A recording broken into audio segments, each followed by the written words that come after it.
بە بەشداری 310 دەستگای چاپ و بڵاوکردنەوەی ناوەخۆیی و بیانی 12هەمین پێشانگای نێودەوڵەتی هەولێر بۆ کتێب کرایەوە کە زیاتر لە 700,000 سەرچاوە بە زمانی کوردی، عارەبی، ئینگلیزی و چەند زمانێکی دیکە تێدا نمایش کرا. ئەوە 12مین پێشانگای دەکرێتەوە لە هەرێمی کوردستان لە هەولێری پایتەخت بە بەشداری 18 وڵات و بە بەشداری 310 دام و دەستگای چاپ و بڵاوکردنەوە تێدا بەشدارن لە وڵاتانی عەرەبی زیاتر بەشدارن لەو پێشانگایدا و هەروەها مەجموعەی وڵاتانی بیانیش بەشدارن وەکو بەریتانیا، ئیتالیا، هەند و تورکیا و ئیران بەشدار لە پێشانگایدا. عنوانی کتێبی نمایشکران لەو پێشانگایدا نزیکی 700,000 عنوان کتێبن لە هەموو جوورەکان نمایشکراینە و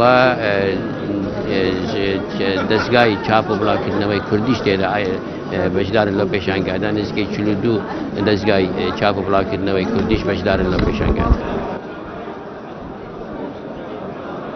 بە مەبەستی زیاتر ئاشناکردنی تاچی کورد بە کتێب ساڵانە پێشانگای نێودەوڵەتی کتێب لە هەولێر دەکرێتەوە. بۆ ئەم ساڵیش چەندین دەستگای چاپ و بڵاوکردنەوەی ناوەخۆیی و بیانی بەشداریان تێدا کردووە کە ئەمەش کار ئاسانی باشی بۆ خوێنەر کردووە کە سەرچاوەکان بە ئاسانی بەدەست بهێنێت. هەروەها ئەم جارە بەهۆی قەیرانی دارایی نرخی کتێبەکان داشکانی زۆریان بۆ کراوە. کردنەوەی پێشانگایانە گرنگی تایبەتی خۆی هەیە بۆ پێی کە وڵاتی مە وڵاتێکە کەوتوتە ناوچەیەکی شەڕەوە هەم لە ڕووی ڕۆشنبیریەوە ئاستی ڕۆشنبیری خەڵک فراوانتر دەکات و هەم ئەوەی کۆمەڵێک مەسادر هەیە کە تۆ دەست ناگاتێ ساڵانە کە لە وڵاتەکانی تر دەرەچی لە کاتی کردنەوەی ئەم جۆرە پێشانگایە بە ئاسانتر خوێنەر دەتوانیتن ئەو کتێبانە بەدەست بینی.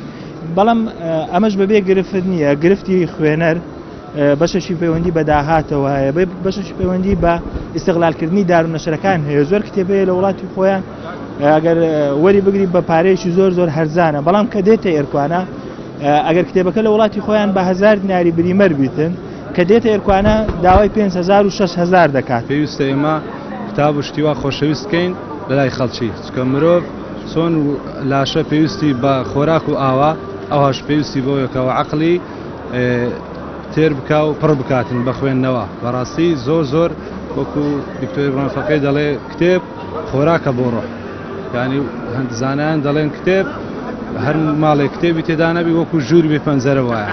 بۆیە بەڕاستی کتێب زۆر پێویستە، یعنی ئەگەر تەمەشاکەین زانایان دەڵێن باشترین هاوڕێی کتێبە لەگەڵی دانیشی. بڕیار وایە پێشانگاکە تاوەکو 15 ئەو مانگە بەردەوام بێت و ڕۆژانە لە کاتژمێر 10 بەیانی تا 7 ئێوارە دەرگا بەڕووی خوێنەران و دۆستانی کتێب دەکرێتەوە هاوکات بۆ چاودێریکردن و ڕێگریکردن لە فرۆشتنی ئەو کتێبانەی کە زیانی بۆ کۆمەلگای کوردی هەیە. وەزارەتەکانی ئەوقاف و ڕۆشنبیری هەرێم لێژنەیەکی هاوبەشیان پێکهێناوە. وەلی سەلیم، کەناڵی ئاسمانی پێم، هەولێر.